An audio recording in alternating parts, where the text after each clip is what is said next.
আউযু বিল্লাহি মিনাশ শাইতানির রাজিম। বিসমিল্লাহির রহমানির রহিম।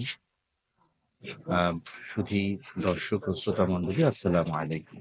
আমি আপনাদের সামনে নতুন একটি বই নিয়ে হাজির হয়েছি। এই বইটার নাম হচ্ছে 'কোরআন নিয়েই ছিল পথ চলা যাবে'।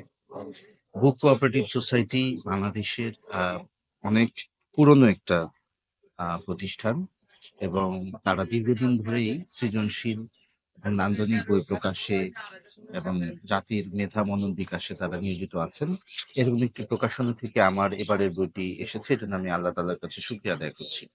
মূলত এই বইটিতে বেশ কিছু ঘটনা উল্লেখ করা হয়েছে। আমাদের আ কোরআন মাজিদে বিভিন্ন যে আয়াত নাজিল হয়েছে, সেই আয়াতগুলো আমাদের সাহাবী এবং পরবর্তীতে তাদের তাবেঈন এবং সালফে সালেহিনদেরকে যেভাবে উজ্জীবিত করেছিল, অনুপ্রাণিত করেছিল, তাদের জীবনযাপনকে যেভাবে প্রভাবিত করেছিল, এরকম বেশ কিছু ঘটনা এই বইতে সন্নিবেশিত হয়েছে।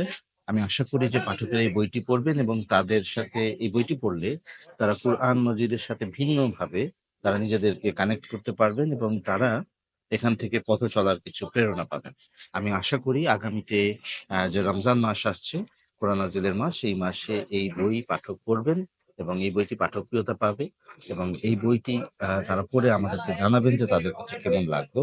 তাদের পাঠক অনুভূতি জানাবেন। বাংলাদেশ কোঅপারেটিভ বুক সোসাইটির যে স্টল ৩৭৩, ৩৭৪ স্টল, এখানে এই বইটি পাওয়া যাবে।